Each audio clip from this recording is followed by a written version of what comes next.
There is a special kind of fear that doesn't announce itself with loud noises or sudden violence, but with quiet inevitability, like watching storm clouds gather on a horizon you cannot escape. Sophia had lived with that fear for 8 months, ever since the phone calls started coming, since the letters began appearing under her door, since she realized that her father's mistakes would become her prison. She wasn't afraid of dying. She was afraid of what she'd have to become to survive. But then a man walked into her small bakery one winter evening, and with a single sentence, he changed the trajectory of her entire existence. Not because he saved her, but because he saw something in her desperation that everyone else had missed, a strength she didn't know she possessed, and he decided he wanted it for himself. If this story touches something deep inside you, subscribe to the channel and leave a like. Comment where you're listening from, and if you feel this story speaks to your soul, consider becoming a member to access stories early. Your support means everything and allows us to keep creating. The bakery smelled like butter and vanilla even at closing time, a warm sweetness that clung to Sophia's clothes, her hair, her skin. It was the one good thing left in her life. This small corner shop with the checkered floors and the displays she arranged every morning with trembling hands. She'd inherited it from her grandmother, the only person who'd ever believed she could build something beautiful from nothing. But belief doesn't pay debts. Love doesn't stop collectors from calling. And beauty doesn't mean anything when you're 3 months behind on payments to people who don't accept excuses. Sophia was wiping down the counter when she heard the bell above the door chime. Her heart seized. It was 8:45. She'd locked the door at 8:30. She looked up slowly, her hands still gripping the wet cloth, and saw him. He was tall, easily over 6 feet, with broad shoulders that filled the doorway like he'd been designed to command space. Dark hair swept back from a face that could have been carved from marble, all sharp angles and controlled intensity. He wore a black coat that looked expensive, tailored perfectly to his frame, and his eyes, God, his eyes were the coldest shade of gray Sophia had ever seen. They fixed on her with an intensity that made her forget how to breathe. She knew who he was. Everyone in this part of the city knew. Dante Morelli, the name people whispered after checking over their shoulders. The man who controlled everything from the docks to the diamond district, whose word was law and whose anger was a death sentence. And he was standing in her bakery, looking at her like she was a problem he'd come to solve. "I'm closed," Sophia managed to say, hating how small her voice sounded. Her hand moved instinctively to the panic button under the counter, the one connected to nothing because she couldn't afford a security system. "We both know that's not true," he said. His voice was deep, smooth, with an edge that suggested violence wrapped in silk. "You've been open to me since the moment your father signed his name on a piece of paper he couldn't honor." Sophia's throat went dry. She'd known this moment would come, had rehearsed 100 different versions of this conversation in her head, practiced being strong, being brave, being anything other than what she was, terrified. But none of her rehearsals had prepared her for the physical presence of Dante Morelli, for the way he moved into her space with liquid confidence, for how his mere existence seemed to shrink the walls around her. "My father is dead," she said, forcing her spine straight. "Whatever he owed you died with him." Dante smiled. It wasn't a kind expression. It was the smile of a man who'd heard every excuse, every plea, every desperate lie, and found them all equally amusing. "Debt doesn't die, Sophia. It transfers. It grows. It becomes the responsibility of those left behind." He reached the counter, placed both hands on the clean surface she'd just wiped, and leaned forward. "Your father borrowed $200,000 from my organization." He promised returns on an investment that never materialized. He died before making a single payment. That debt is now yours. 200,000. The number hit her like a physical blow. She'd known it was bad. She'd found the documents after the funeral, hidden in her father's desk drawer, paperwork that made her physically ill, but she'd told herself it couldn't be that much, that there had been some mistake, that somehow, impossibly, it would be manageable. "I don't have that kind of money," Sophia whispered. "I know," Dante said simply. "You have this bakery, which is worth maybe 60,000 if I'm generous. You have an apartment you rent month to month. You have no savings, no assets, nothing of value." He paused, his gray eyes traveling over her face with unnerving focus. "Nothing except yourself." The words hung in the air between them, heavy with implication. Sophia felt ice slide down her spine.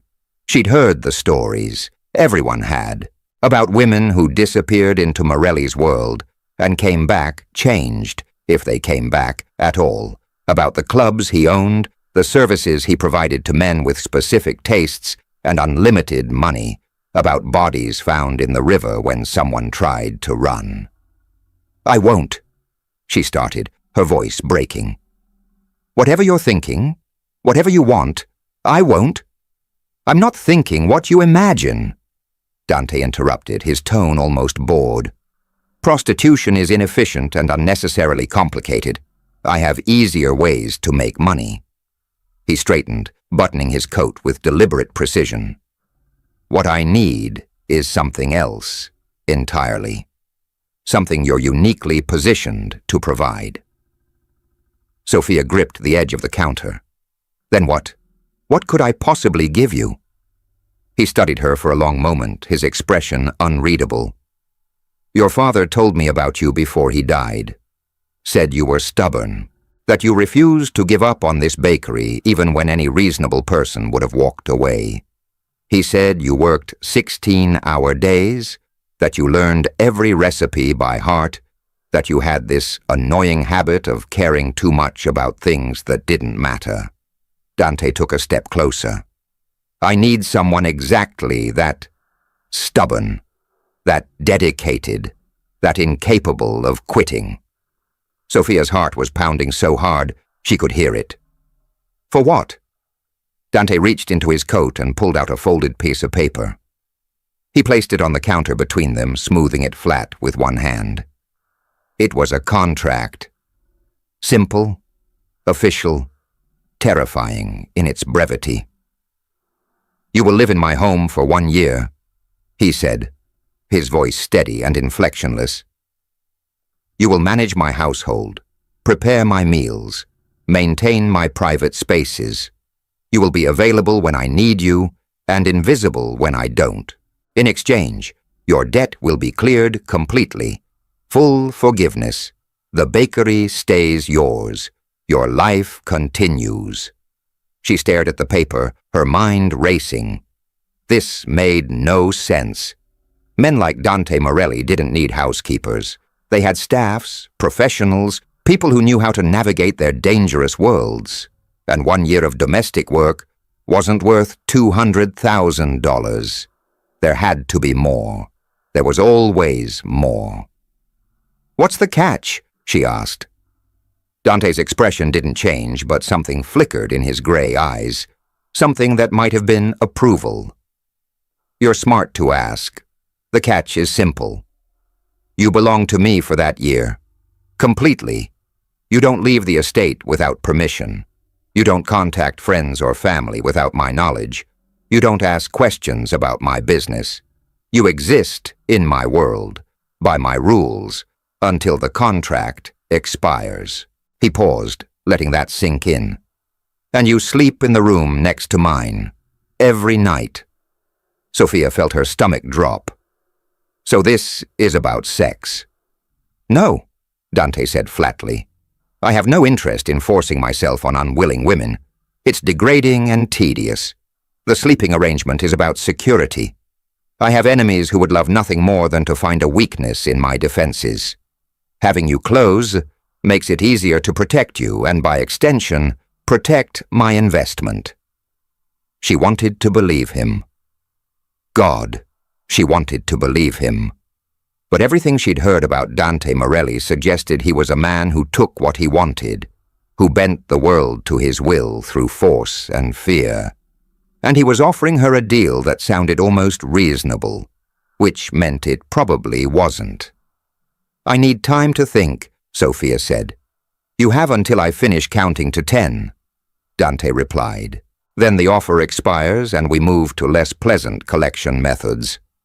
1. Sophia's mind spun. 2. She thought about the bakery, about her grandmother's legacy. 3. About the calls that came at midnight, the men who'd started following her home. 4. About having no one to turn to, no safety net, no options. 5. About the certainty that running wouldn't save her. 6. That hiding wouldn't work. 7. That this moment had been inevitable since the day her father died. 8. That sometimes survival meant accepting the devil's bargain. 9. Because at least the devil was being honest about the terms. "I'll do it," she said, the words leaving her mouth before she could stop them. Dante's hand stilled. He studied her face carefully, as if searching for doubt, for fear, for the moment she'd break. Then he slid a pen across the counter, sign at the bottom. "Your initials on each page. Read it first if you want, but my patience has limits." Sophia picked up the contract with shaking hands. The language was surprisingly clear. 1 year of service, room and board provided, debt forgiven upon completion. Termination clause if either party violated the terms.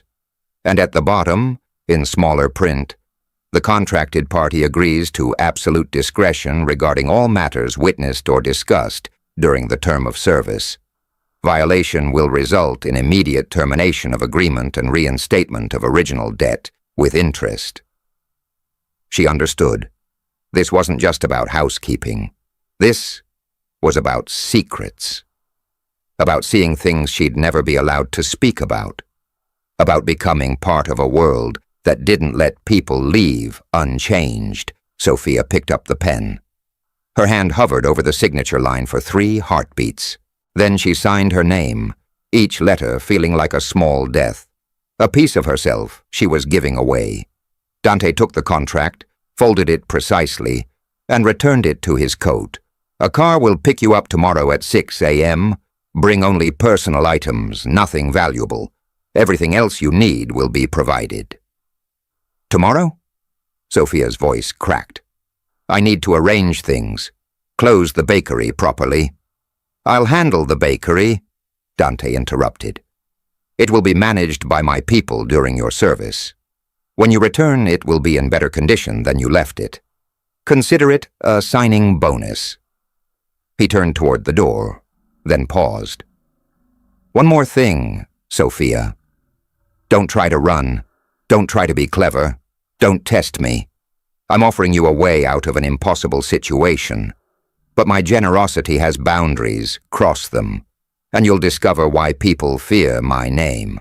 Then he was gone, the bell chiming softly as the door closed behind him, leaving Sophia alone in her bakery, in the vanilla-scented air, with the overwhelming certainty that her life had just been divided into before and after that night.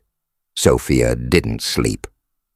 She sat on her apartment floor, surrounded by the few possessions that mattered, trying to decide what to pack, photographs of her grandmother, the recipe book with the worn pages, a necklace that had belonged to her mother.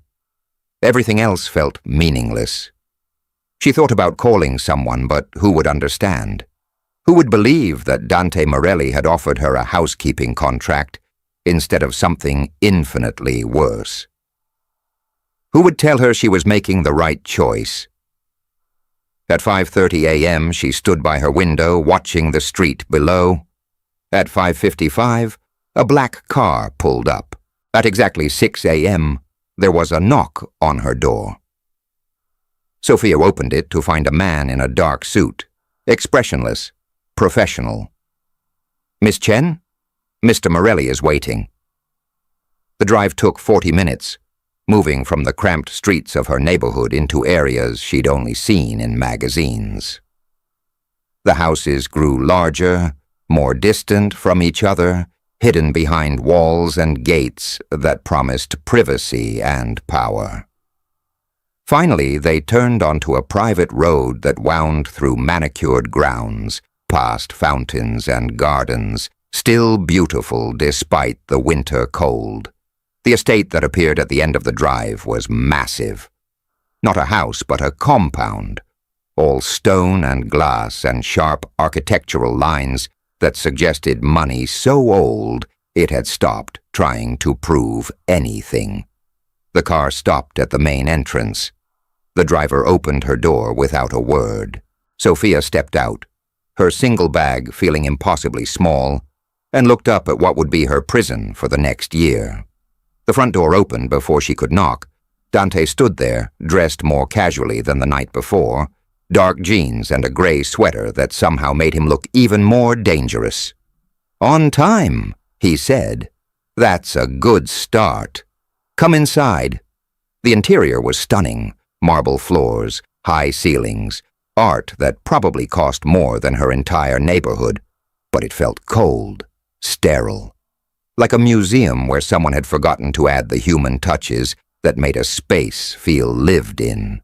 "Your room," Dante said, leading her up a curved staircase. He opened a door to reveal a bedroom larger than her entire apartment. King bed, sitting area, ensuite bathroom with a tub that could fit 3 people, windows overlooking the grounds. Everything decorated in soft creams and grays, expensive and impersonal. "Mine is there." He gestured to a door 20 feet down the hall. "You'll find a schedule on the desk: meals, cleaning expectations, my preferences. Follow it exactly. Don't improvise. Don't try to anticipate what I need. Just do what's written." Sophia set down her bag. "When do I start?" "You already have," Dante said. "Dinner is at 7. I expect something impressive. The kitchen is fully stocked. His staff will show you where everything is." Then he left her alone in this beautiful, suffocating room, and Sophia realized she'd made a deal with a man she didn't understand, in a world with rules she hadn't learned, and there was no going back. The kitchen was enormous, professional-grade equipment that made Sophia's chest ache with a mixture of awe and longing. This was what she'd dreamed about when she was young, before reality taught her that dreams required money she'd never have.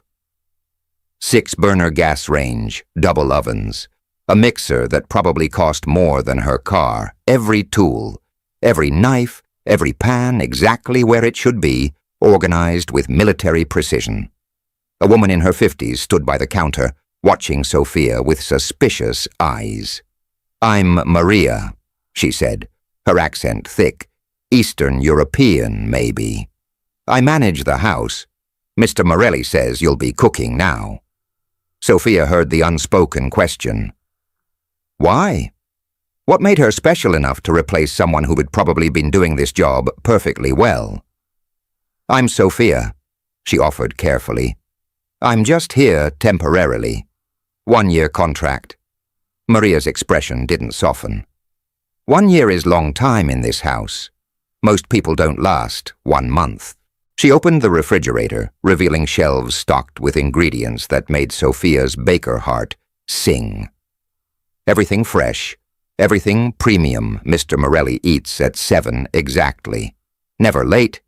He likes simple food, nothing fancy, no cream sauces, no heavy spices. He drinks scotch, 2 fingers, 1 ice cube, never wine with dinner. Maria pulled out vegetables, chicken, showed Sophia where the knives were kept, the plates, the cloth napkins that needed to be folded just as so. Then she stepped back. "I'll be watching. You fail, he sends you back. You understand?" Sophia nodded. She understood. This wasn't about cooking. This was a test. Everything here would be a test. She'd signed a contract promising to belong to a man who dealt in power and violence, and now she had to prove she was worth keeping. So Sophia did what she'd always done when the world felt overwhelming. She cooked. She roasted chicken with lemon and rosemary, keeping it simple like Maria said. Made roasted vegetables with olive oil and sea salt. A small salad with a light vinaigrette. Nothing complicated. Nothing that tried too hard. Just good food made with attention and care, the way her grandmother had taught her. At 6:55, she plated everything carefully. At 6:59, she carried it to the dining room Maria had pointed out. Dante was already seated at the head of a table that could fit 20 people.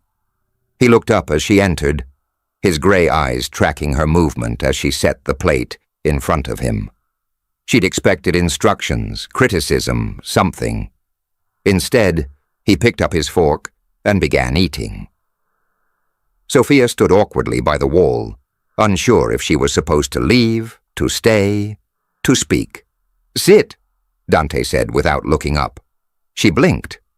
"What?" "You cooked enough for two. Sit down and eat." It wasn't an invitation. It was a command.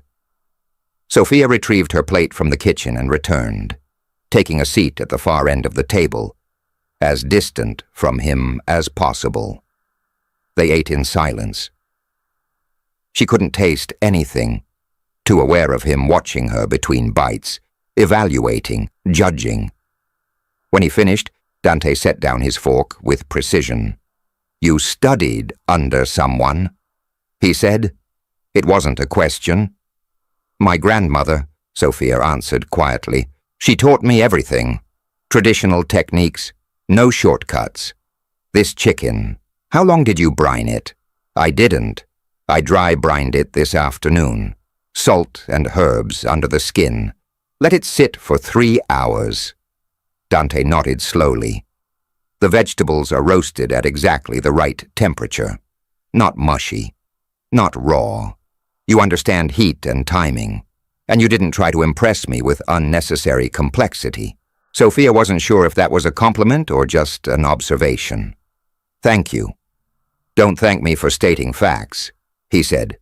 "Your job is to maintain this standard every meal. No variation in quality. Consistency is what I value." She nodded. Then, because she couldn't help herself, she asked, "Why do you need me to do this? You have Maria. You could hire any chef in the city." Dante's eyes fixed on her, sharp and penetrating. "Maria is excellent at managing a household, but she cooks like she's feeding an army functional, efficient, soulless." He stood, walking to the sideboard where a crystal decanter waited. He poured exactly 2 fingers of scotch, added 1 ice cube, and returned to his seat. "I spend every day surrounded by people who want something from me. Power, money, protection, fear. Everyone performing, pretending, calculating their next move." He took a sip. Food is one of the few honest things left. You can't fake good cooking. You either care or you don't. The ingredients either matter or they don't. And I'm tired of eating meals made by people who are just doing a job. Sophia stared at him. That was possibly the most human thing she'd heard him say. This man, this dangerous man who dealt in debts and threats, cared about whether his food was made with soul. "You want someone who cares," she said slowly. "Yes." He met her eyes. "And your grandmother taught you to care. About ingredients, about technique, about the person who will eat what you make. That's rare, that's valuable." He finished his scotch. "Your father talked about you constantly, about how you refused to compromise on quality even when it cost you money, how you'd throw out an entire batch of pastries if they weren't perfect, how you believed food was a language, a way of showing love without words."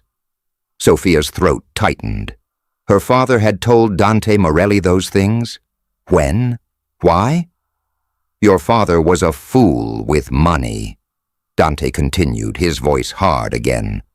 But he understood you, and he begged me, right before he died, to look after you if anything happened. Said you'd never survive his mistakes without help. She felt tears burning but refused to let them fall. My father came to you? Debt collectors were already circling, Dante said. He knew he was dying, knew he'd left you vulnerable. So he made me promise. Sophia's world tilted. I thought you were just collecting. That this was business? It is business, Dante said flatly. I don't make promises. I make deals. But your father offered me something valuable in exchange for protecting you. Information about my competitors, details about operations I needed to know. He paid his debt the only way he could, with betrayal of the men who'd loaned him money. Then he put a gun in his mouth and pulled the trigger before they could come for him. The words hit like physical blows. Sophia had been told her father's death was a heart attack, sudden, peaceful, a lie. Everything was a lie. So this contract, she whispered, this isn't about debt collection. Not entirely, Dante agreed. It's about honoring a promise to a dead man who gave me strategic advantages worth far more than $200,000. And it's about keeping you alive, while the men your father betrayed are still looking for leverage against me. Sophia sat frozen in her chair, the weight of revelation crushing her chest. Her father hadn't just been reckless. He'd been desperate enough to betray dangerous people, to sell information, to orchestrate his own death rather than face consequences. And she was the leverage left behind, the piece still in play. I'm bait, she said, her voice hollow. No, Dante corrected. You're protected. There's a difference. Anyone who comes after you comes after me, and I don't lose. He stood, buttoning his jacket with practiced ease. Get some sleep. Tomorrow you'll begin learning the routines of this house properly. Maria will show you everything. And Sophia, one more thing. Her eyes lifted to meet his. Don't romanticize what's happening here. This is a transaction. You provide a service. I provide protection and debt forgiveness. Don't confuse my honoring a promise with kindness. I'm not a kind man. Then he left, his footsteps echoing down the marble hallway, leaving Sophia alone at a table big enough for 20, in a house that felt more like a mausoleum than a home. The first week was brutal. Maria showed her every task with exacting detail. How Mr. Morelli liked his coffee. Black, exactly 190 degrees. How his shirts needed to be pressed, with a specific starch level. How his private study must be cleaned, but nothing, absolutely nothing, could be moved even an inch. The schedules were relentless. Wake at 5 a.m., prepare breakfast by 6, clean the main rooms by 9, lunch prep by 11, afternoon maintenance, dinner prep by 4, serve at 7, evening cleanup, bed by 10, repeat, always repeat. And always Dante was there, not hovering, not interfering, but present. He worked in his study with the door half open. He took calls in Italian, in Russian, in languages Sophia didn't recognize. He had meetings with men in expensive suits who looked at her with curiosity and something darker. But he never spoke to her beyond basic instructions. Never asked questions. Never acknowledged her except to nod when a meal was acceptable or to point out when something wasn't quite right. It should have been easier, this distance. It should have made the contract feel more like employment, less like captivity. Instead, it made her hyper-aware of him, the way he moved through space with absolute confidence. How his presence changed the energy of a room. The contradiction of finding someone so dangerous, also so controlled, so precise, so particular about the small details of daily life. On the 8th day, Sophia was in his study, dusting the bookshelves as instructed, when she paused. The shelves were filled with exactly what she'd expected. Books on strategy, on business, on war.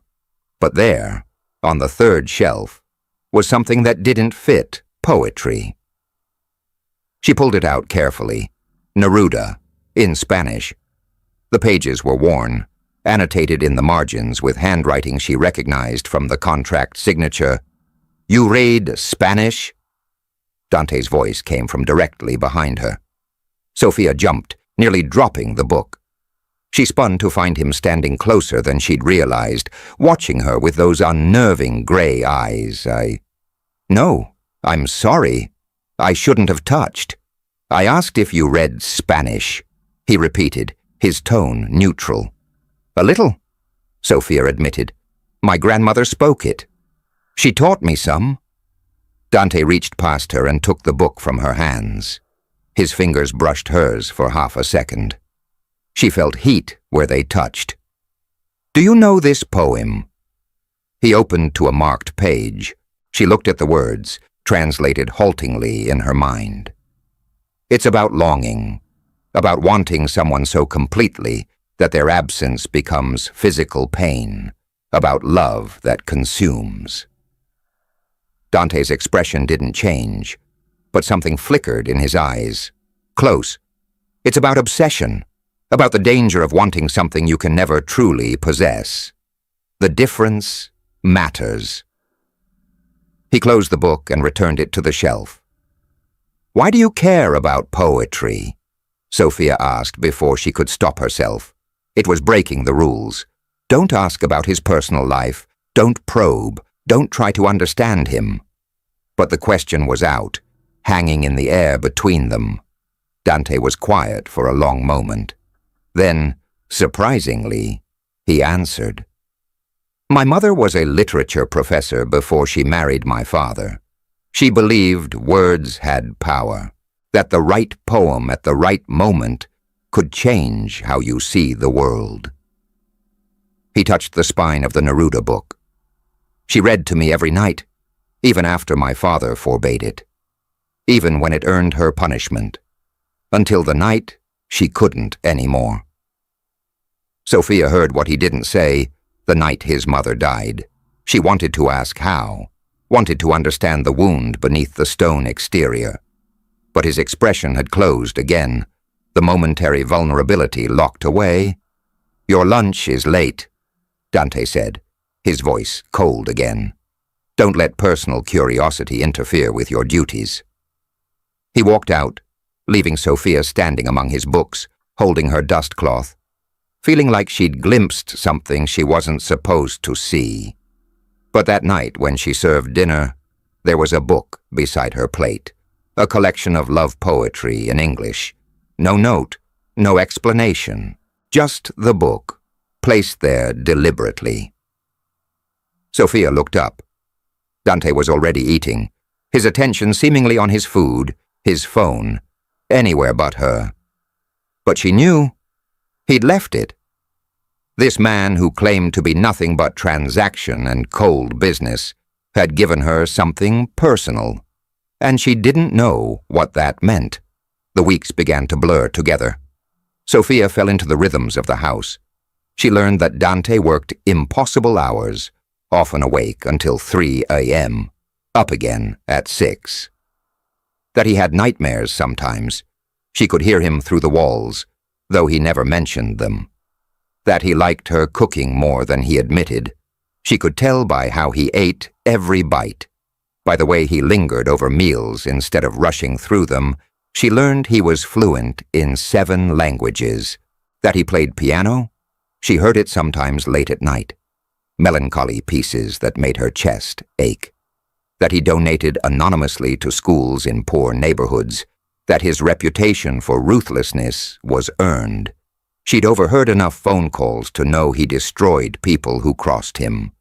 But that his violence had rules, codes he never violated. She was learning Dante Morelli in fragments, and every fragment made him more complicated, more human, more impossible to categorize as simply a monster or a savior. 2 months in, everything shifted. Sophia was in the kitchen preparing dinner when she heard shouting from Dante's study, raised voices, threats in Italian. Then a crash. She froze, knife in hand, heart hammering. She wasn't supposed to interfere, wasn't supposed to acknowledge his business. But something in the tone made her move. She walked to the study, pressed herself against the wall beside the door, listening. A man was yelling, demanding. "You think you can control everything, Morelli? You think we'll just accept your terms? Your father knew how to negotiate. You're just a boy playing at power." Dante's response was quiet, deadly. "My father's negotiations made him weak, made him targets. I learned from his mistakes. You're leaving now. Before you say something that requires a response, you won't survive." More shouting, then the sound of furniture moving, scuffling. Sophia's breath caught. She should leave, should go back to the kitchen, pretend she heard nothing. But her feet wouldn't move. The study door burst open.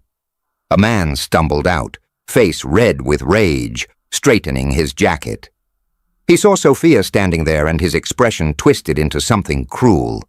"So this is the new pet?" He looked her up and down with obvious contempt. "Tell me, does he pay you extra for warming his bed? Or is that included in your housekeeping duties?" Sophia felt her face flush. The man laughed. "I thought so. You have the look. Desperate. Willing to do anything.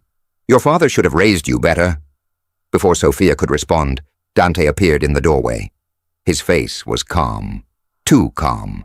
The kind of calm that preceded storms. "Walk away, Alessandro, now." Alessandro sneered. "Why? Afraid I'll tell her what you really are? What happens to women who get too close to the great Dante Morelli? Maybe she should know about Elena, about—" He didn't finish. Dante moved faster than Sophia could track. One moment, Alessandro was standing. The next, he was against the wall. Dante's forearm pressed against his throat, lifting him onto his toes. Dante's voice was a whisper, but it carried.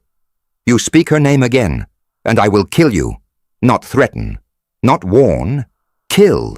Do you understand?" Alessandro's face was turning purple. He nodded frantically. Dante released him. Alessandro collapsed, gasping, then scrambled toward the door. He paused before leaving, looking back at Sophia with something like, "Pity run, girl, before you become another ghost in this house." Then he was gone.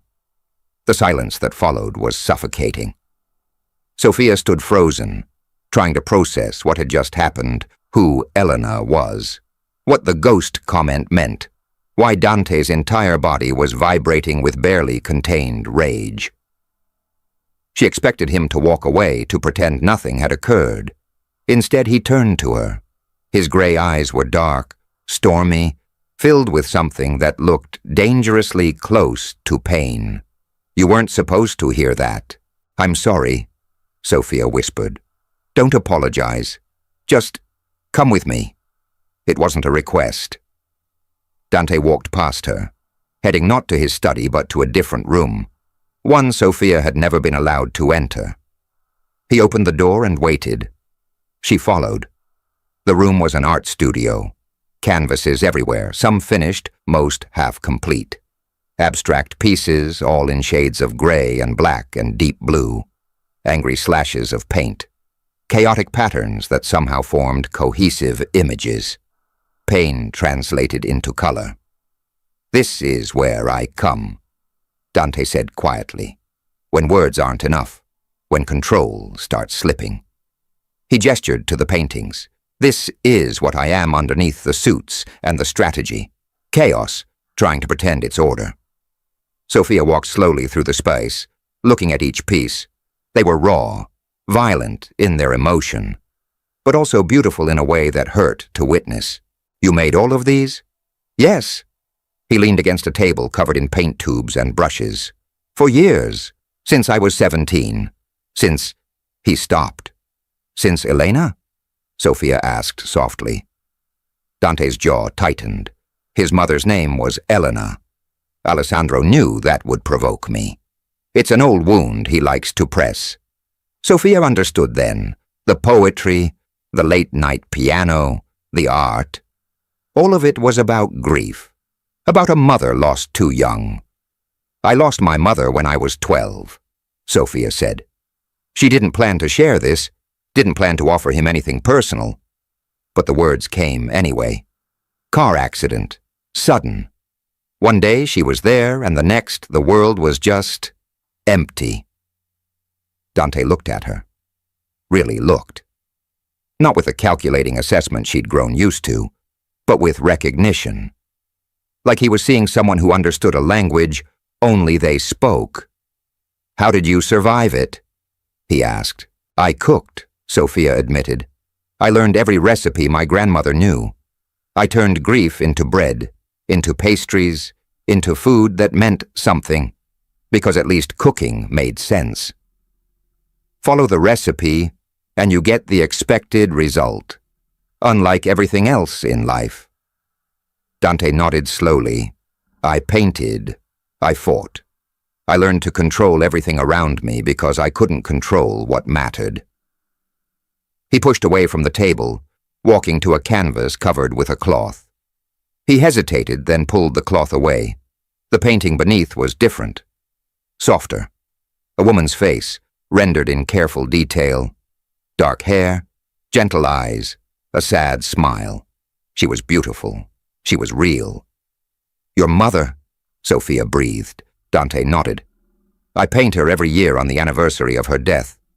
Try to remember what she looked like before my father's fists changed her face, before his violence stole her smile, before she stopped recognizing her own reflection. The casual revelation was devastating." Sophia felt tears burn her eyes. "Dante, I'm so sorry." "Why? You didn't cause it. My father did, for years, and I was too young, too small, too weak to stop him." He covered the painting again, his movements careful. "When I was 17, I became strong enough. I walked into his study and told him if he ever touched her again, I would kill him." He laughed, said I was too soft, too sentimental, too much like her. Then he went to hit her that night, and I kept my promise. Sophia's breath caught. "You killed your father." "Yes." Dante's voice was emotionless. "I made it look like a business rival.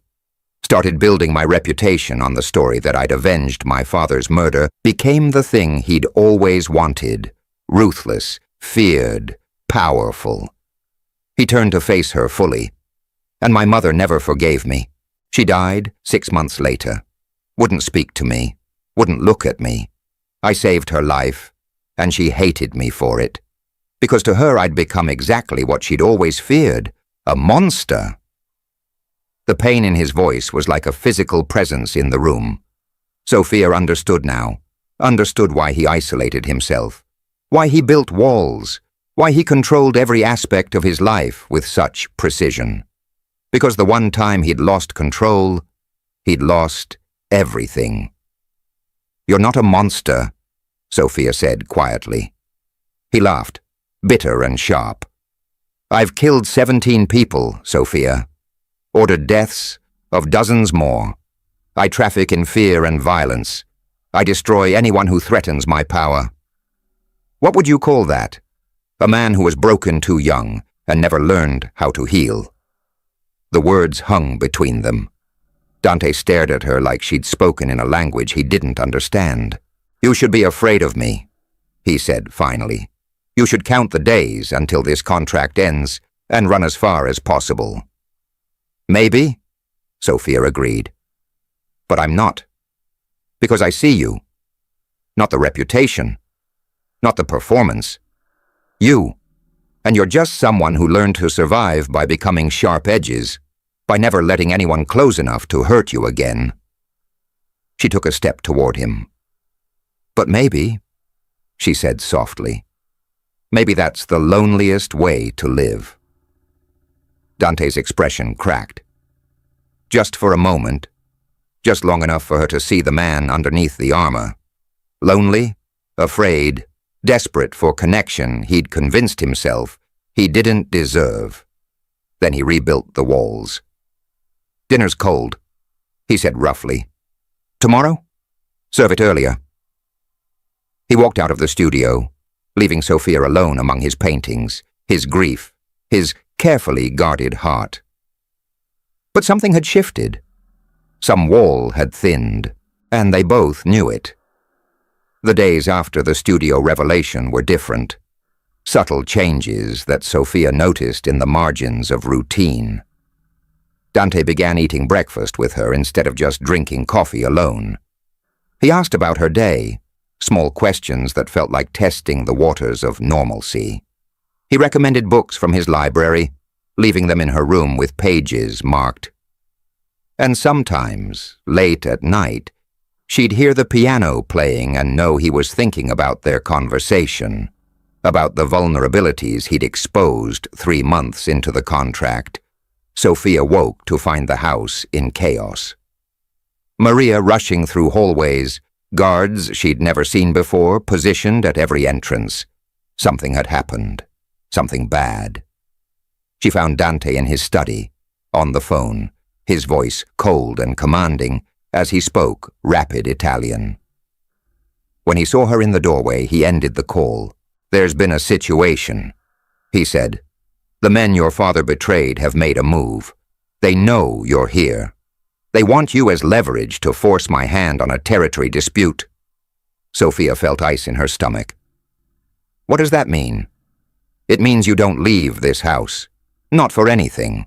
Additional security has been assigned. Maria will bring everything you need to your room. This lockdown could last days or weeks. Understand?" She nodded. Then, because she had to know, "Are you in danger too?" "Always," Dante said simply. "But I'm used to it. You're not. And that makes you a liability I need to protect." The word stung liability. Right. That's all she was. A business obligation. She turned to leave. "Sophia." She stopped. His voice had changed. Softer. "I meant you're a liability to me because I care whether you survive this." That's new." She looked back. Dante was standing now, tension in every line of his body. "I don't get attached. It's a rule I've maintained for years. Then attachment is weakness. Weakness gets you killed. But somehow you—" He stopped, shook his head. "Just stay safe. Please." The please broke something in her chest.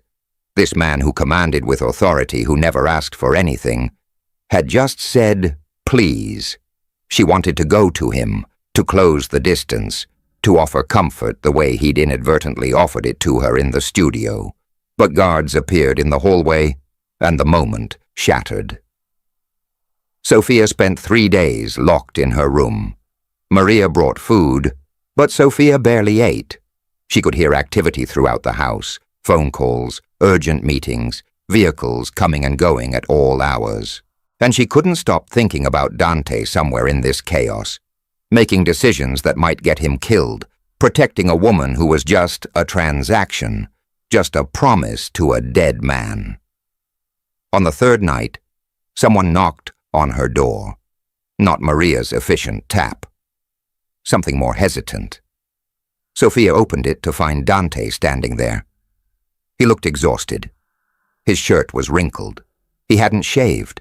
There were shadows under his gray eyes that spoke of no sleep, too much coffee, and the weight of violence. "It's done," he said. "The threat's been neutralized. You're safe." Relief flooded through her. Thank God. "Are you Dante? Are you okay?" He didn't answer immediately, just stared at her with an intensity that made breathing difficult. "I killed someone tonight," he said finally. "Someone who was trying to get information about you, about this house, about weaknesses in my security." He didn't get far, but he stopped. "But you had to handle it yourself." "Yes." Sophia didn't know what to say. This was his world. This was the reality she'd agreed to live inside. Yet standing here, Looking at this man who'd just committed violence to protect her, she didn't feel afraid. She felt something far more complicated. "Come in," she said, stepping back. "You shouldn't be alone right now." "I'm always alone," Dante said, but he walked into her room anyway. He moved to the window, looking out at the grounds below. "It's easier that way. Safer. But God, sometimes the silence is—" He didn't finish. "Unbearable?" Sophia offered. He turned to look at her. "Yes."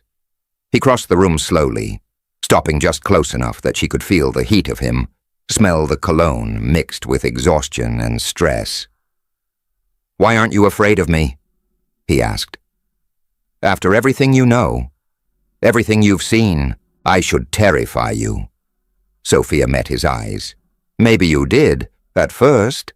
But now I just see someone carrying so much weight, they've forgotten what it feels like to put it down." Dante reached out, his hand hovering near her face, not quite touching. "If I touch you," he said quietly, "everything changes. The contract, the boundaries, the rules that keep this safe. I know." She should step back, should maintain the distance, should remember this was temporary, transactional, ending in 9 months. But Sophia had spent her whole life being careful, following rules, trying to survive. And she was tired of pretending she didn't feel the pull toward this complicated, damaged, dangerous man. Tired of acting like the way he looked at her didn't make her heart race. Tired of safe. "I know," she repeated, "and I don't care." His hand settled against her cheek. The touch was gentle, reverent, like she was something precious he was afraid to break. For a moment they just stood there, breathing the same air, foreheads almost touching. Then Dante kissed her. It wasn't rough or demanding. It was careful, questioning, like he was asking permission with every breath. Sophia answered by pulling him closer, her hands fisting in his shirt. The kiss deepened, became more urgent, became years of loneliness meeting in the dark and recognizing a mirror. When they finally broke apart, Dante rested his forehead against hers. "This is a mistake," he whispered. "Probably," Sophia agreed. He smiled. It was the first real smile she'd seen from him. It transformed his face, made him look younger, less burdened, beautiful. "I don't know how to do this," he admitted. "How to be with someone, how to let someone in, how to be anything other than what I've built." "Then don't be anything other than yourself," Sophia said. "Just be here, be honest, be human." He nodded slowly. Then he kissed her again, and this time there was no hesitation, no walls, just two people who'd been alone too long, finally finding something that felt like home. They didn't sleep that night. Instead, they talked, really talked. Dante told her about growing up in a world where trust was currency and betrayal was epidemic, about learning to read people, to anticipate violence, to become the kind of man his enemies feared before they even considered crossing him, about the weight of running an organization that controlled millions in revenue, that employed hundreds of people whose families depended on his decisions. Sophia told him about the years after her grandmother died, when the bakery became both her salvation and her prison, about working until her hands bled, because at least exhaustion meant she didn't have time to feel lonely, about her father's slow descent into gambling and debt, watching him destroy himself while being powerless to stop it. They talked about music and books and the small things that made life bearable. Dante admitted he'd never traveled for pleasure. Only business, had never taken a day off in 7 years. Didn't know how to exist without strategy and purpose. Sophia confessed she used to dream of opening a real restaurant, something elegant and intimate, but had convinced herself it was impossible. that dreams like that were for other people. As dawn broke through the windows, Dante pulled her close. "We're still broken," he said quietly. "Both of us. This doesn't fix anything." "I know," Sophia whispered against his chest. "But maybe broken people are allowed to be broken together." He kissed the top of her head. "Stay. Not because of the contract. Not because you're paying a debt. Stay because you want to." The question terrified her. Staying meant falling deeper into this dangerous world, meant accepting that the man she was falling for had blood on his hands, meant risking her heart on something that could destroy her, but leaving meant going back to loneliness, to safety that felt like suffocation, to a life half-lived. "I'll stay," she said. His arms tightened around her. The next weeks were a study in contradictions. During the day, they maintained the careful distance of employer and employee. Sophia cooked, cleaned, managed the household Dante worked, took calls, met with associates who never suspected anything had changed. But at night, behind closed doors, the walls came down. They'd have dinner together, real conversations instead of silence. Dante would read to her in Spanish, translating poetry while she lay with her head in his lap. She'd play music while he painted, neither needing to fill the space with unnecessary words, and they'd make love with a tenderness that contradicted everything the world believed about Dante Morelli. He was patient, worshipful, attentive in ways that made Sophia feel cherished rather than possessed. "I was so afraid," he admitted one night, his fingers tracing patterns on her skin. "Afraid that if anyone got close, they'd see what I really am, something damaged and violent and unworthy of softness." Sophia caught his hand, brought it to her lips.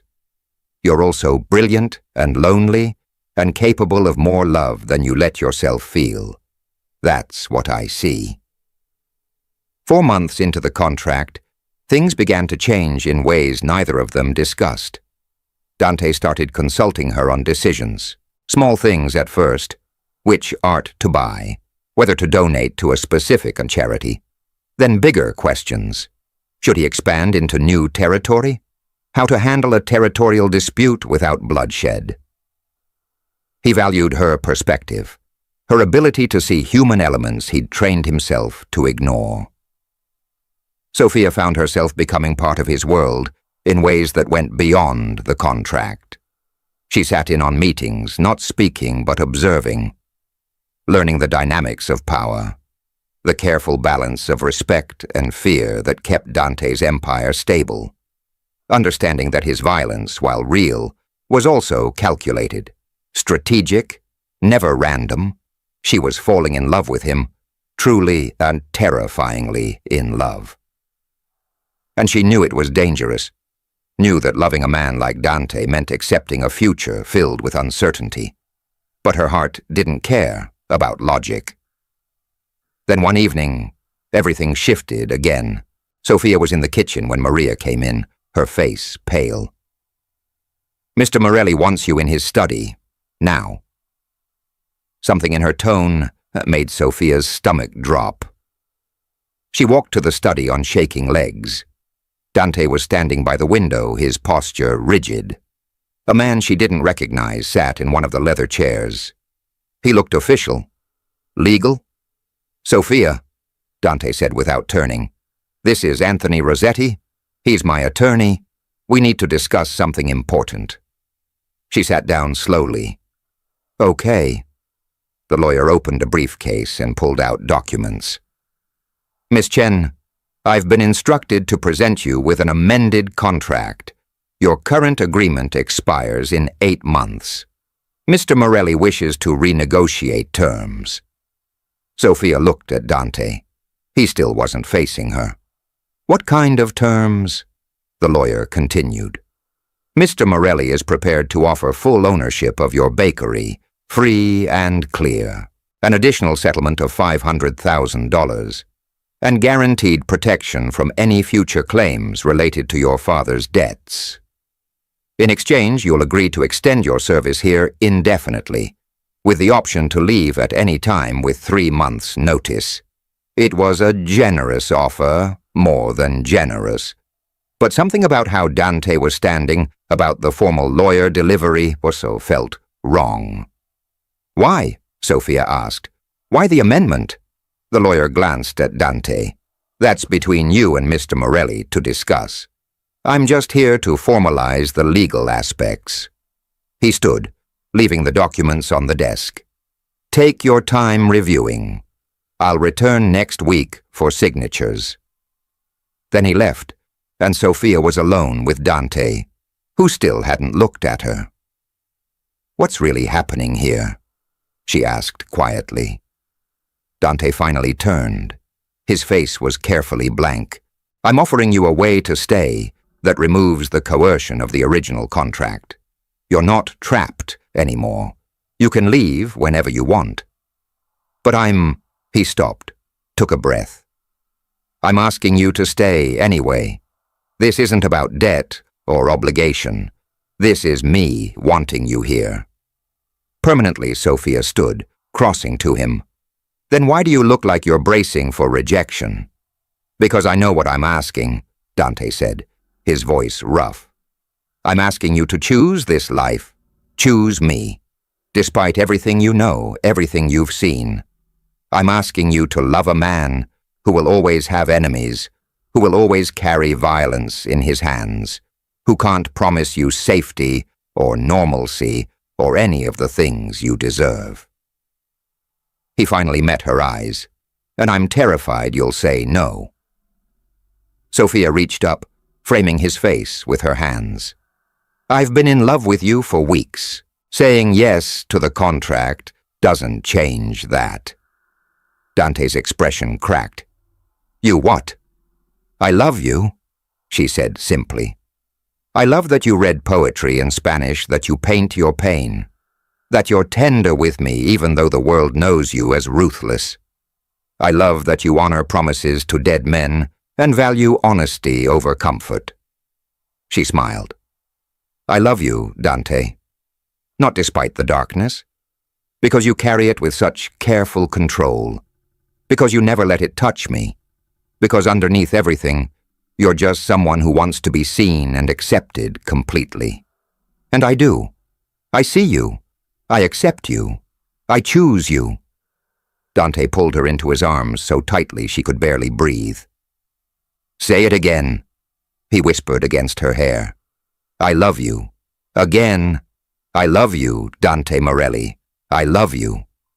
He kissed her then, deep and desperate and filled with relief, so profound it felt like prayer. When they broke apart, he was smiling, that real smile that transformed his face. "I love you," he said. "I've loved you since you first looked at me without fear, since you saw my paintings and understood, since you made me believe I could be more than what my father's violence created." She laughed, tears streaming down her face. "So we're doing this? We're choosing the complicated, dangerous, probably inadvisable thing." "Yes," Dante said firmly. "And I promise you I will protect you with everything I have. I will build you that restaurant you dream about. I will give you every piece of myself that's worth giving. And I will spend every day proving you didn't make a mistake by loving me." "That sounds perfect," Sophia whispered. Then she pulled him down for another kiss. 6 months after signing the amended contract, Sophia stood in what would soon be her restaurant. The space was in the city's cultural district, all exposed brick and high ceilings and industrial elegance. Dante had bought the building outright, then handed her the keys with no conditions. "Make it yours," he'd said. "Make it everything you dreamed." She'd designed every detail. The open kitchen where diners could watch her cook, the intimate seating for just 40 people. The menu that blended her grandmother's traditional recipes with modern techniques. It was terrifying and exhilarating and more than she'd ever imagined possible. "What do you think?" Dante asked, coming up behind her and wrapping his arms around her waist. "I think—" Sophia leaned back into his warmth. "I think I spent so long believing I had to survive that I forgot to consider I might actually thrive." He kissed her shoulder. "You deserve this. All of it." The restaurant opened 2 months later. It was an instant success. Food critics praised the innovative menu. Reservations filled 3 months out. Sophia found herself doing interviews, appearing in magazines, building a reputation entirely separate from Dante's world. She'd worried his connections might taint her success, but he'd been careful. He came to the restaurant as a customer, not as an owner, paid for his meals, made reservations like everyone else, let her achievement be entirely her own. Their life found a rhythm. Sophia would work at the restaurant until late. Dante would pick her up, drive her home, and they'd talk about their days. She'd tell him about difficult customers and successful dishes. He'd share the parts of his work he could, the negotiations, the strategy, the endless chess game of maintaining power. And at night, in the safety of their bedroom, they'd find each other. The physical intimacy had grown deeper, more intuitive. They'd learned each other's bodies, each other's needs. Dante was an attentive lover, patient and generous, always making sure she was satisfied before seeking his own pleasure. But more than the physical, they'd built emotional intimacy that felt revolutionary. Dante had started therapy, working through his mother's death and his father's abuse with a professional. It was hard. Sometimes he came home from sessions devastated, raw, barely holding himself together. But Sophia would be there, holding space for his pain, letting him be vulnerable without judgment. And he did the same for her. When anxiety about success paralyzed her, when imposter syndrome convinced her she didn't deserve her achievements, when fear of losing everything made her want to sabotage it preemptively, Dante would talk her down, would remind her of her strength, would hold her until the panic passed. They were healing together. Not perfectly, not without setbacks, but genuinely. 1 year after the first contract was signed, Dante proposed, not with fanfare or public spectacle. Just the two of them in his art studio, surrounded by paintings he'd created during their time together. The newer works were different, brighter, still containing darkness, but balanced with light now. Hope instead of just pain. He got down on one knee and opened a small box. The ring inside was vintage, delicate, with a sapphire instead of a diamond. It had belonged to his mother. "I want to marry you," Dante said simply. "Not because of contracts or obligations. Because I can't imagine existing without you. Because you taught me that being loved completely doesn't make me weak, it makes me human. Will you marry me, Sophia?" She pulled him up, kissing him through tears. Yes, 1,000 times, yes. The wedding was small, just Maria, a few of Dante's trusted associates, and Sophia's cousin who'd flown in from California. They held the ceremony in the garden of Dante's estate, the place that had once felt like a prison and now felt like home. Dante wore a dark suit. Sophia wore a simple ivory dress. They exchanged vows they'd written themselves, promising not perfection, but presence. Not to fix each other, but to accept each other wholly. When they kissed, Sophia felt complete in a way she'd never imagined possible. That night, after the small reception ended and the guests departed, they returned to the art studio. Dante unveiled a new painting. It was both of them, standing close, faces detailed with obvious love. But the background was abstract, chaotic, dark, a reminder of where they'd come from, the storms they'd survived. "You never let me forget," Sophia said, studying the image. That the darkness is real. That it doesn't disappear just because we're happy. No, Dante agreed, pulling her into his arms. But it also doesn't define us anymore. We're bigger than our wounds now. She turned in his embrace, looking up at the man who'd once terrified her and now felt like the safest place in the world. "Make love to me," she whispered. "Like you're celebrating. Like we survived. Like we won." Dante smiled, that transformative smile that still made her heart race. "Always," he said. Then he kissed her deeply, and they lost themselves in each other, in the joy of being chosen, of being seen, of being loved exactly as they were. Later, tangled in sheets, Sophia traced the scars on Dante's hands. These were places where violence lived, where control was maintained through force. But in this moment, they were gentle on her skin, tender, human. "Tell me something you've never told anyone," she said softly. Dante was quiet for a long moment.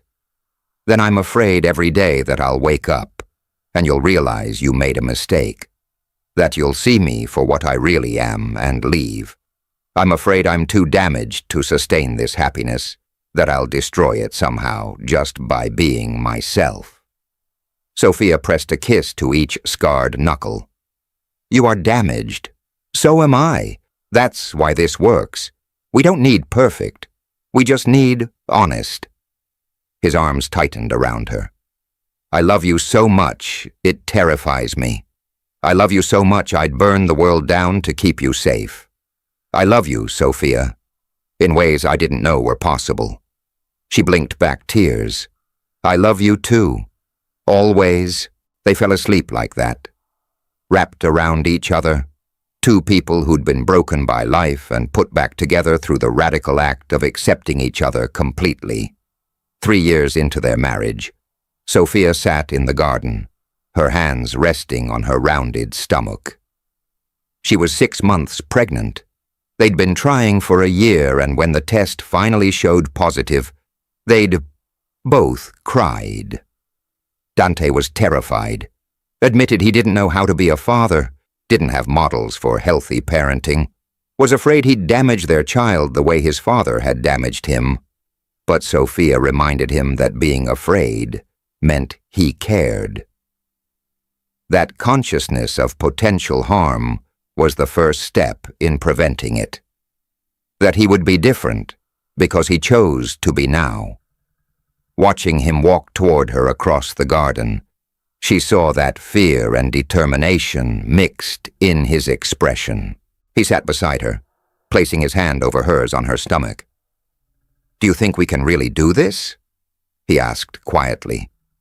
"Raise a child in this world? Keep them safe? Teach them how to be good when I've spent my life being dangerous?" Sophia leaned her head on his shoulder. "I think we'll make mistakes. I think it will be hard. But I also think our child will have 2 parents who love them desperately, who will model vulnerability and honesty, who will teach them that darkness exists but doesn't have to consume you." She felt the baby kick against their joined hands. "And they'll know their father is someone who survived impossible things and chose love anyway. That matters." Dante kissed her temple. "You saved me, you know, changed the entire trajectory of my life. I was drowning in violence and loneliness, convinced that was all I deserved. Then you walked into my world and refused to see me as just a monster. You saw possibility."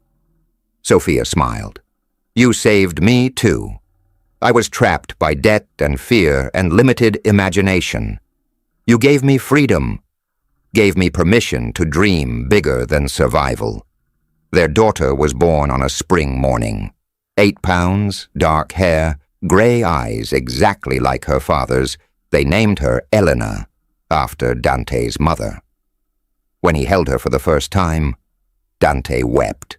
Great, shaking sobs that years of therapy had finally taught him not to suppress. "I promise," he whispered to the tiny girl in his arms.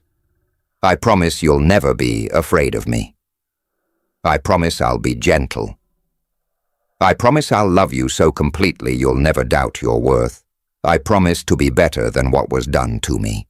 Sophia watched her husband cradle their daughter, this dangerous man rendered tender by love, and knew that healing was possible, that cycles could be broken, that choosing differently changed everything. The years that followed weren't perfect. Dante still had nightmares, still struggled with the weight of his empire, with violence that was sometimes necessary in his world, still carried scars that would never fully heal. But he also laughed more, played with Elena in the garden, read her stories every night in Spanish and English and Italian, taught her to paint when she was old enough to hold a brush, showed her that strength and gentleness could coexist. Sophia's restaurant earned a Michelin star, then 2. She published a cookbook dedicated to her grandmother's memory, became a name in culinary circles, respected for innovation and authenticity, and she did it while also being fully present for her family, because Dante ensured she had support. Maria became Elena's grandmother figure. The household staff expanded to include a nanny, not to replace parenting, but to provide backup during demanding restaurant hours. They made it work through communication and compromise, and refusing to let external pressures define their choices. When Elena was 5, she asked a question that stopped both parents cold. "Daddy, why do people look scared when they talk to you?" Dante and Sophia exchanged glances. They'd known this moment would come, had discussed how to handle it. Dante knelt to his daughter's level. "Because I have a job that sometimes requires me to be very serious and firm.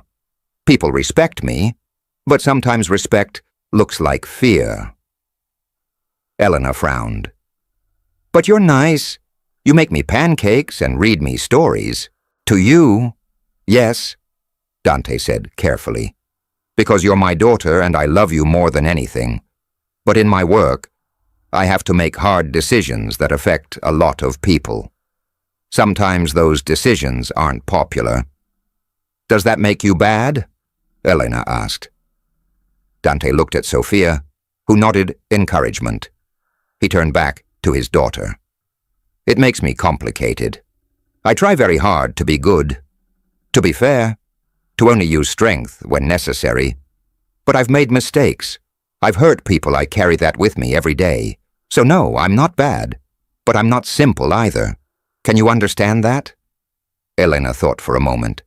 Then she wrapped her small arms around his neck. "I love you anyway, Daddy." Dante held her tight, his eyes squeezed shut against tears. "Thank you, baby girl. Thank you." That night, after Elena was asleep, Dante and Sophia sat together on their bedroom balcony, looking out at the estate grounds. "Do you think we're doing this right?" he asked. "Parenting in this world?" Sophia took his hand. "I think we're doing it honestly.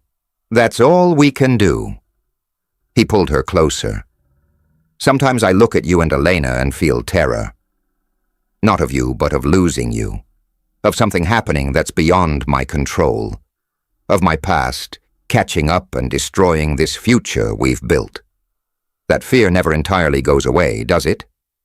"No," Sophia admitted. "But it also doesn't control us. We choose to live fully despite it. We choose connection over safety, love over protection. That's the bravest thing we can do." Dante kissed her, slow and deep. "I'm grateful every day that you chose me, that you saw past the reputation and the violence to something worth loving." 10 years after they met, Sophia organized a surprise for Dante's birthday. She'd been planning it for months, coordinating with galleries and curators. When the day came, she blindfolded him and drove to a building in the arts district. "Where are we going?" he asked, amused but curious. "You'll see. Be patient." Inside the gallery, dozens of people waited. Sophia removed the blindfold. Dante stared. His paintings covered every wall, the work he'd created over 15 years, from the dark, anguished pieces to the lighter, hope-filled recent ones. A retrospective of his journey through art. But these were private, he said, stunned. These were never meant to be shown. Sophia took his hand. Your story matters, Dante. Not just the violence and the power, but the healing, the transformation, the proof that people can change. She gestured to the walls. This is permission for everyone else carrying darkness, to see that art can be therapy, that pain can become beauty, that wounds don't have to define you. Tears streamed down Dante's face. He walked through the gallery, seeing his journey reflected back, seeing the comments from viewers who'd been moved, who saw themselves in his struggle, who found hope in his progression. At the center of the exhibit was the painting of him and Sophia, with a plaque that read, "Redemption through love. Artist's personal collection, not for sale." Dante turned to his wife. How did you... This has been my project for a year, Sophia said, working with curators, getting permissions, making sure you felt comfortable with exposure. If you hate it, we'll take everything down. He pulled her into his arms, kissing her deeply despite the crowd watching. I love it. I love you. Thank you for seeing me. Always. The gallery show ran for 3 months. Critics praised the raw emotional power. Several pieces sold for substantial amounts, all donated to charities supporting children of domestic violence. And Dante, who'd hidden his art for decades, found unexpected freedom in being seen fully, darkness and light both, and accepted anyway. When Elena turned 10, Sophia's father's old gambling associates resurfaced, not threatening, but curious. They'd heard about Dante's marriage, about his daughter, about how he'd changed. They wanted to understand how a man like him had become. Different, Dante invited them to the house, sat with them in his study, answered their questions honestly. How do you walk away from violence? One asked. You don't, Dante said. Not completely, not in this world. But you can choose when to use it. You can make it the last option instead of the first. You can build other things that matter more. What made the difference for you? I fell in love, Dante said simply, with a woman who refused to accept that my past defined my future, who challenged me to be better while accepting where I was. And I had a daughter who needed me to model healthy masculinity. Those things didn't erase the darkness. They just gave me reasons to fight it. Can anyone do that? Change like you did? Dante considered. Only if they want to. Change requires acknowledging you need it. Requires therapy, support, willingness to be uncomfortable. Requires finding something you value more than power or control or revenge. For me, it was family.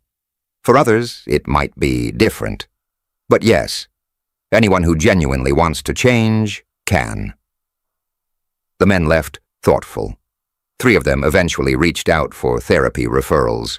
One started a legitimate business and left criminal work entirely. Small ripples from one man's transformation. 15 years after their first meeting, Dante and Sophia renewed their vows. Not because anything was wrong, but because they wanted to reaffirm their choice. The ceremony was larger this time. Elena, now a teenager with her father's intensity and her mother's warmth, read a poem she'd written about love and transformation. Maria cried through the entire service. Friends from both their worlds, legitimate and otherwise, gathered to celebrate. Dante's vows were different from their first wedding. He stood before Sophia, gray hair now threading through the dark, lines of age and experience marking his face, and spoke from the heart. 15 years ago, I bought your debt and offered you a contract. I thought I was being practical, solving a problem, honoring a promise to a dead man. I didn't realize I was meeting the person who would teach me what it means to be fully human. He took her hands. You've witnessed my darkness. You've held me through nightmares. You've challenged me when I reverted to old patterns. You've loved me on days when I couldn't love myself. And you've never asked me to be anyone other than who I am. You've just asked me to choose consciously, to act with intention, to remember that I'm more than my worst moments. Tears flowed freely down his face.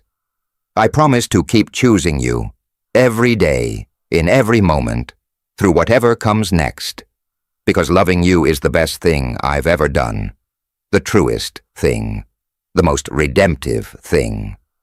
You are my home, Sophia, my peace, my proof that second chances are real. Sophia wiped her eyes, then spoke her own vows. When I walked into your world 15 years ago, I was terrified, desperate, convinced I had no choices left. You gave me options, gave me freedom disguised as contract, gave me space to discover who I could become when survival wasn't my only goal. She smiled through tears. You're not an easy man to love. You carry storms, you struggle with demons that will never fully disappear. But you're also the most loyal, most genuine, most courageously vulnerable person I know. You've taught me that strength includes gentleness, that power includes restraint, that loving fully requires risking devastation. Her voice broke. I promise to keep seeing you, all of you, the darkness and the light, the violence and the tenderness, the fear and the courage. I promise to be your safe place, as you've been mine. I promise to walk beside you through whatever comes, because there's no one else I'd rather navigate this complicated, beautiful, impossible life with. They kissed as husband and wife, again and for always, while everyone cheered. At the reception, Elena stood and clinked her glass. She'd grown into a striking young woman, studying art and psychology, determined to help others the way therapy had helped her father. I want to say something about my parents, she began. Growing up, I knew my dad was different. People whispered. I heard things at school, rumors about what he did, who he was. Elena looked at Dante. And I won't pretend those things aren't real. My father has a complicated past. He's made choices I don't always understand. But what I know absolutely is that he's spent my entire life trying to be better, trying to break cycles, trying to prove that people can transform if they're willing to do the work. She turned to Sophia, and my mom showed him that transformation was possible. She loved him when it would have been easier to walk away. She built a life with him that honored both their wounds and their healing. Together they taught me the most important lesson, that we're not defined by our worst moments or our biggest mistakes. We're defined by what we choose to do next. The room erupted in applause. Dante stood, pulling both his wife and daughter into his arms. This family he'd built from wreckage and determination and love. 20 years after signing the original contract, Sophia stood in their bedroom, looking at the framed document on the wall. They'd kept it as a reminder of where they'd started, of how far they'd come. Dante came up behind her, wrapping his arms around her waist like he'd done thousands of times before. Still can't believe you kept that, he murmured against her hair. It's important, Sophia said. It was terrifying then, but now I see it as the beginning of the best choice I ever made, even though it started with a threat. Even though she turned in his arms, because you honored that contract with more integrity than I expected. You protected me. You gave me space to heal.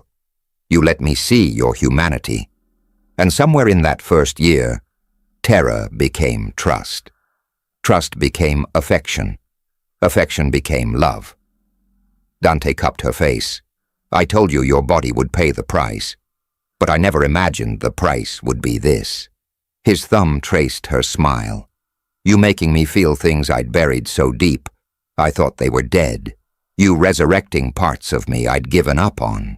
You teaching me that vulnerability isn't weakness. The price was you changing my entire understanding of what life could be. And I'd pay it again, Sophia whispered every time. They made love that night with the familiarity of 20 years and the passion of new lovers. They knew each other's bodies intimately, knew what made the other gasp, moan, surrender. But more than physical knowledge, they knew each other's hearts, knew the wounds that still ached sometimes, knew the fears that surfaced in nightmares, knew the dreams that kept them reaching for more. Afterward, wrapped in sheets and moonlight, Dante spoke quietly. Do you ever regret it? Choosing this life? The danger, the complexity, the way people judge you for loving someone like me. Sophia thought about it honestly. Sometimes I wonder what life would have been like if I'd made different choices, if my father hadn't gotten into debt, if you hadn't walked into my bakery, if I'd refused the contract.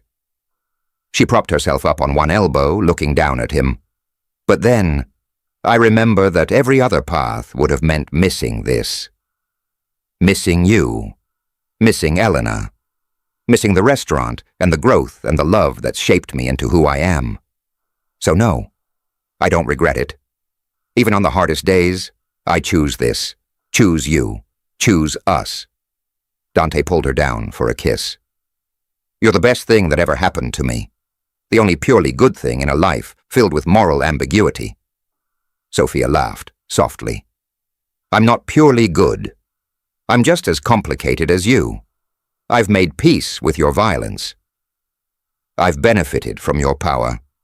I've chosen to love someone the world sees as a monster. That's not simple morality. That's acceptance of nuance. Exactly, Dante said. And that's why we work. We see each other's complications and love anyway. 25 years after they met, Dante collapsed in his study. Heart attack. Massive. Unexpected. The ambulance arrived within minutes. Sophia rode with him, holding his hand, watching him slip in and out of consciousness. At the hospital, as doctors worked frantically, Dante looked at her with clarity.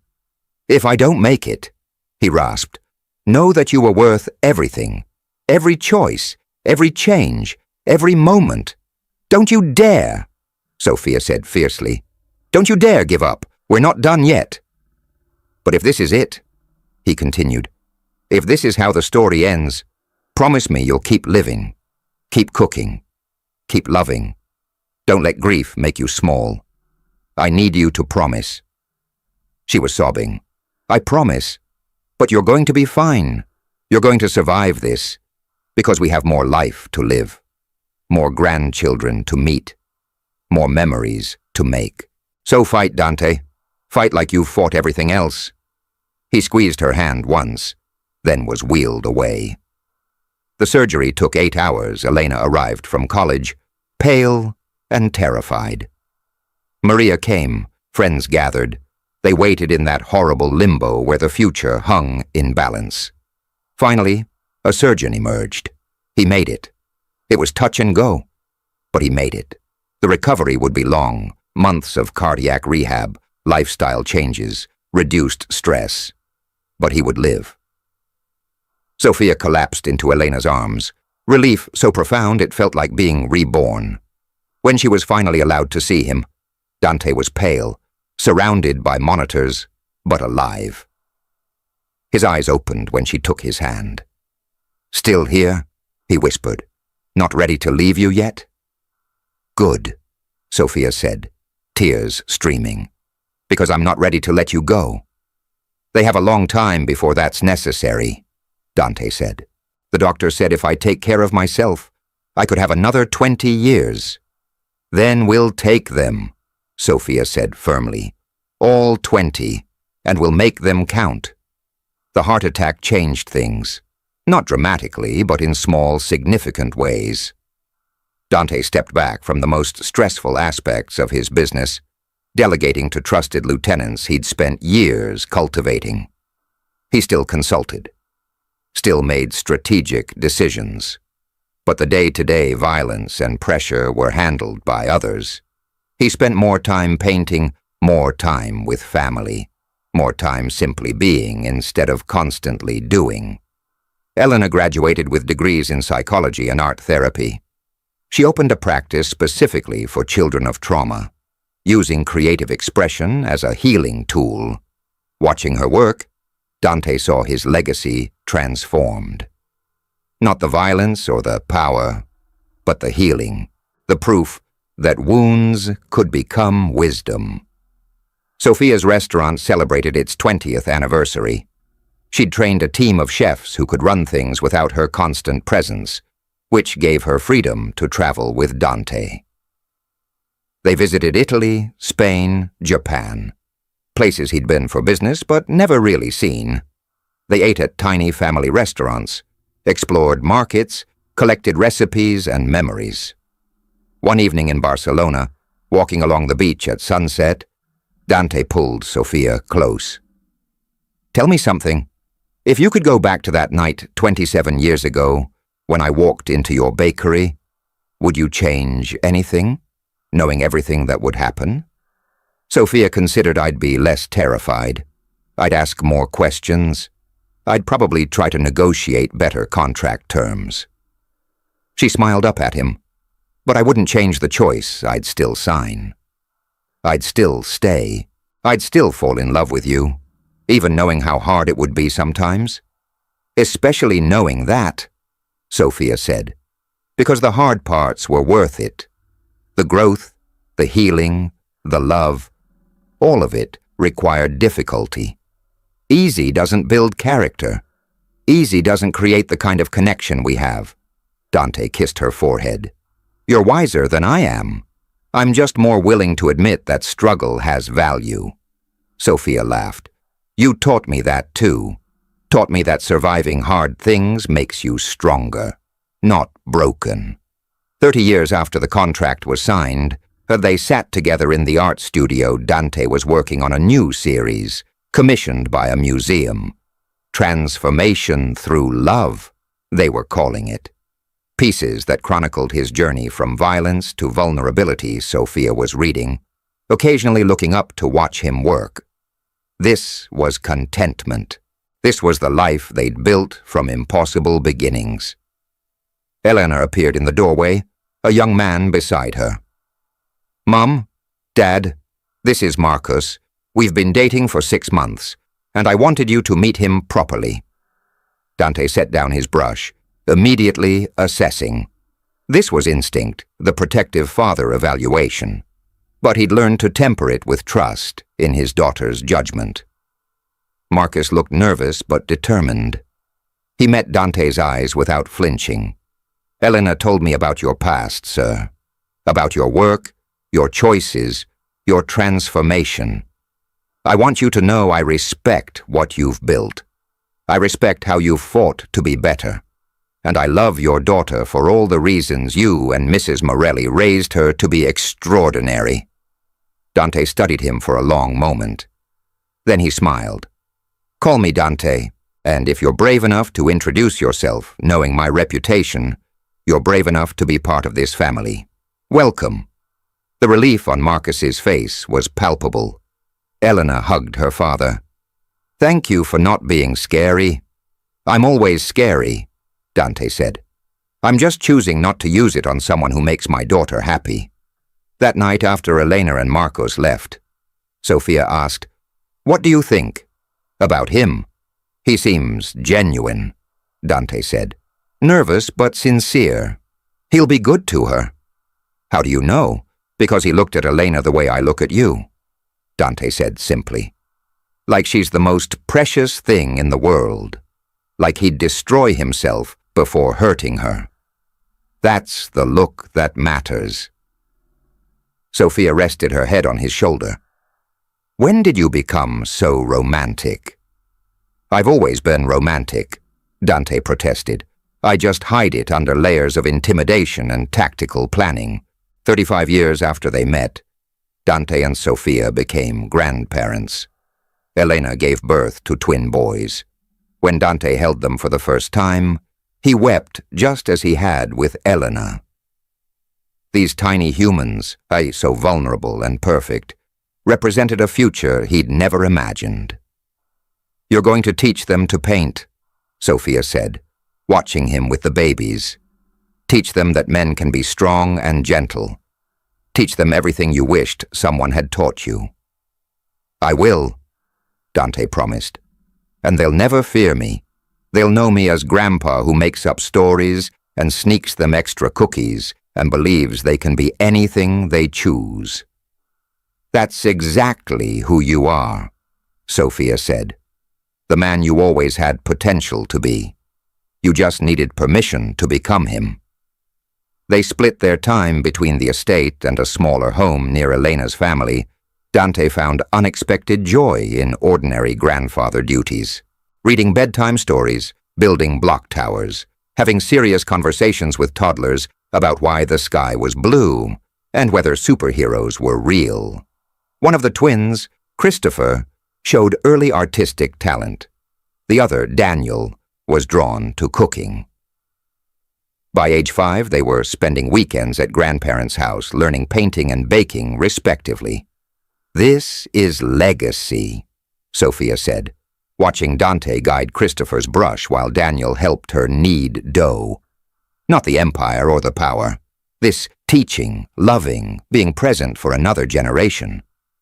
Dante looked up, paint on his hands, joy on his face. Best legacy possible. 40 years after the contract, they renewed their vows again. This time it was just family. A quiet ceremony in their garden, surrounded by children and grandchildren.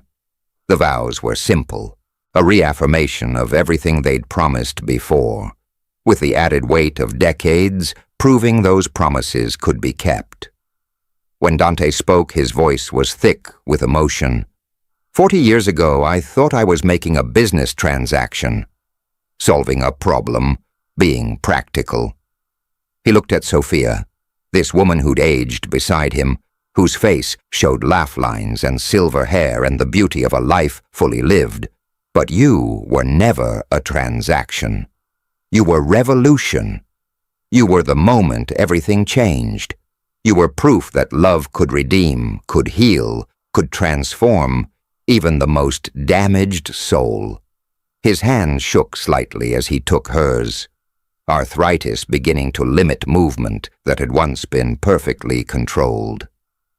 "I promise, for whatever time we have left, to love you with the same intensity I did at the beginning, to choose you every morning, to be grateful for every ordinary moment, because ordinary with you has been extraordinary." Sofia's vows were equally simple. "You gave me freedom when I had none. You gave me dreams when I'd stopped believing in them. You gave me a love so complete, it changed how I understood myself." She smiled through tears. "And you gave me 40 years of learning that broken people can build beautiful things, that darkness doesn't have to win, that choosing love over fear every single day creates miracles."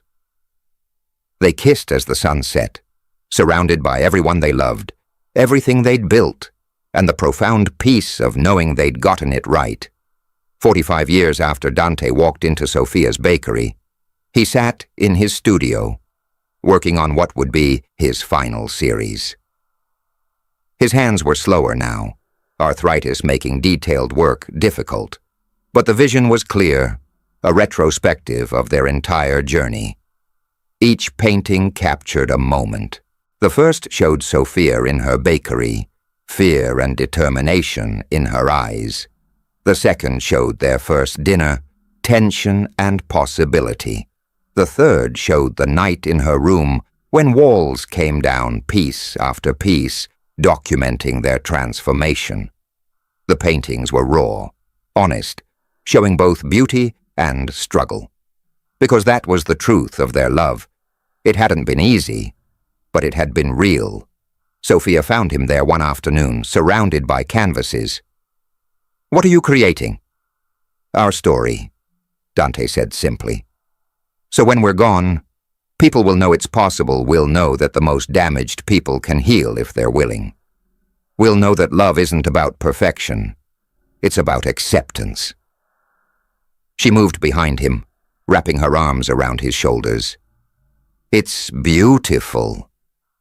"You're beautiful," he corrected, turning to kiss her. "You made all of this possible." They stayed like that for a while, holding each other in the space where Dante had once painted only pain. Now it was filled with love, with family, with evidence of healing. That evening, they had dinner with their entire family. Elena and Marcos, married 20 years now. The twins, Christopher and Daniel, both in their 20s. Christopher was establishing himself as an artist, his work already in galleries. Daniel had opened his own restaurant with Sofia's guidance, carrying forward the legacy she'd built. There was laughter, stories, the comfortable chaos of family who genuinely enjoyed being together. Dante looked around the table at these people who existed because he'd made different choices, because Sofia had loved him into becoming someone worthy of this. "We should make a toast," Elena suggested, "to family, to survival, to the impossible becoming possible." Everyone raised their glasses. Dante cleared his throat. "I want to say something." The room quieted. He reached for Sofia's hand. 50 years ago, I was a man who'd convinced himself that loneliness was safety, that isolation was strength, that love was weakness I couldn't afford. He looked at each person at the table. I was wrong. Love is the only thing that made me strong. Love taught me that vulnerability isn't weakness, it's courage, that letting people see you completely is the bravest thing you can do. His voice broke slightly. This family, this life, exists because one woman refused to see me as just a monster. She saw potential. She saw humanity. She saw someone worth saving. And then she stood beside me while I learned to save myself. Tears flowed freely. Sofia squeezed his hand. "You saved me too. Gave me everything I'd stopped believing I could have." Dante continued, "For anyone struggling with past mistakes, with violence, with damage that feels irredeemable, I want you to know, transformation is possible. It's hard. It requires therapy, honesty, willingness to be uncomfortable. It requires finding people who believe in your capacity to change. But it's possible. I'm proof. We're all proof." The dinner continued with renewed warmth. Everyone aware they were part of something special, part of a story that proved redemption was real. Later, when everyone had gone home and the house was quiet, Dante and Sofia sat in their bedroom. This was their ritual now. Sitting together before sleep, talking about the day, about memories, about gratitude. "Do you ever think about the contract?" Sofia asked. "About how strange our beginning was?" "All the time," Dante admitted. "I think about the arrogance of believing I could buy your loyalty, the ignorance of thinking I was offering you protection when really you were offering me salvation." He pulled her close. "And I think about how the universe works in mysterious ways, how your father's mistakes, as terrible as they were, led you to me. How the worst moment of your life became the doorway to the best." Sofia nestled against his chest. "I used to feel guilty about that, about finding happiness from tragedy. But I've learned that's how healing works. We take the broken pieces and build something new. We honor what was lost while celebrating what was gained." "Exactly," Dante murmured. "We're mosaics. I'd be beautiful because of the cracks, not despite them. They fell asleep like that. Two people who had spent decades learning each other, choosing each other, building a love that had defied every expectation. 50 years after the contract was signed, Dante died peacefully in his sleep. He was 87. Sophia was beside him. They'd gone to bed as they always did, talking, laughing, holding each other. And when morning came, he simply hadn't woken. The funeral was massive. People from every part of his life, legitimate business associates, former criminals who'd gone straight, artists, chefs, community leaders he'd supported anonymously, all gathering to honor a man who'd been both feared and beloved. Elena gave the eulogy.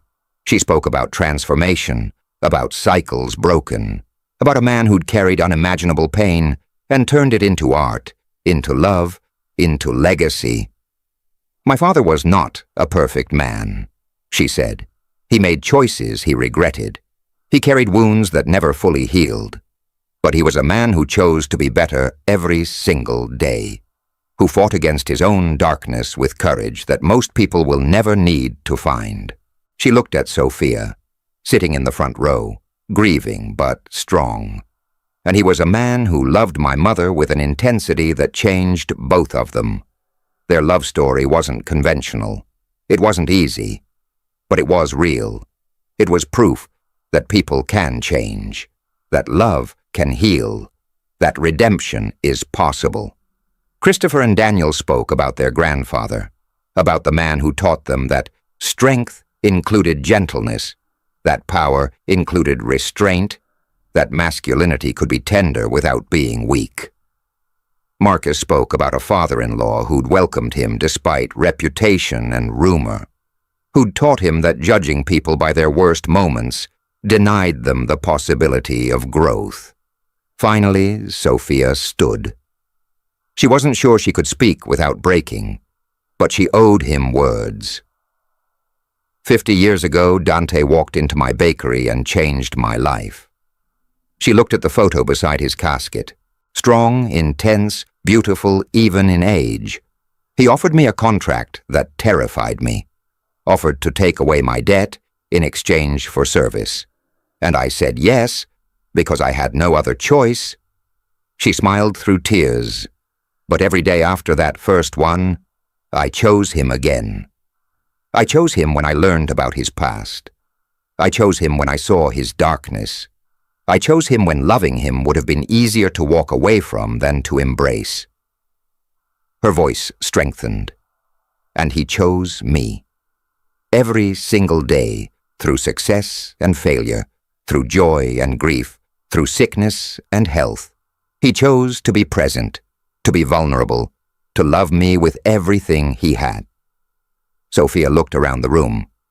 If you take anything from Dante's life, let it be this: you are not defined by your worst moments. You are defined by what you choose to do next, by whether you're willing to grow, to change, to fight against your own demons. She pressed her hand to her heart.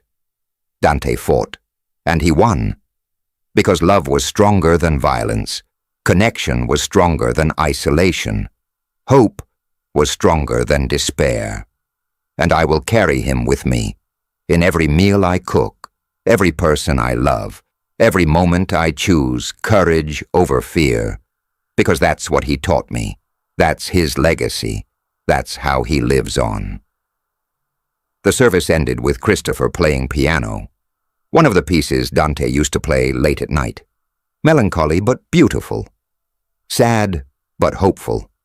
Life after Dante was different. Quieter. Sophia threw herself into work, expanded the restaurant, started a culinary scholarship for young people from difficult backgrounds, spent time with grandchildren, painted occasionally, finding solace in the medium Dante had taught her about. She missed him constantly, missed his presence, his laugh, his hands, his way of seeing the world. But she also felt his love still surrounding her in the art he'd left behind, in the family they'd built, in the life that continued because of choices they'd made together. 5 years after Dante's death, Sophia sat in the garden where they'd renewed their vows multiple times. She was 82 now, still vibrant but slowing. Elena sat beside her. "Tell me the story again," Elena asked. "How you and Dad met." Sophia smiled. She'd told this story hundreds of times, but it never got old. "He walked into my bakery on a winter evening, looking like trouble and promise. He offered me a contract that should have terrified me." She looked at her daughter, "And he gave me the greatest love of my life." "Was it worth it?" Elena asked. "All the fear, the danger, the complicated parts." "Every second," Sophia said without hesitation. "Because I learned that love isn't about easy. It's about choice. And I chose your father every day, just like he chose me." As the sun set over the garden, Sophia felt peace. Not the peace of completion, but of a life fully lived, of risks taken, of love chosen, of redemption earned. Dante Morelli walked into her bakery 55 years ago and offered her a contract. But what he really offered was possibility, the possibility that people could change, that love could heal, that broken things could become beautiful. And Sophia had taken that possibility and built a life that proved it was all true. The contract had been fulfilled long ago, but the love, that would last forever. If this story touched your heart, subscribe to the channel and leave a like. Comment where you're listening from. And if you feel this story speaks to something deep inside you, consider becoming a member to access stories early and support the creation of more narratives about healing, redemption, and the power of love to transform even the most damaged souls. Because maybe that's the truth we all need to hear. We're not too broken, we're not too damaged, we're not beyond redemption. We just need to find someone who sees our potential and stands beside us while we become who we were always meant to be. And maybe that's not just about romantic love. Maybe it's about choosing connection over isolation, vulnerability over protection, growth over stagnation, hope over despair, every single day. Because that's how transformation happens. Not in grand gestures or dramatic moments, but in daily choices, in the consistent decision to be better, to love deeper, to accept ourselves and others completely. Dante and Sophia's story isn't unique in its challenges. It's unique in their response to those challenges, in their refusal to let wounds define them, in their commitment to building something beautiful from wreckage. And that choice is available to all of us, every day, in every moment. The question is simply, what will we choose?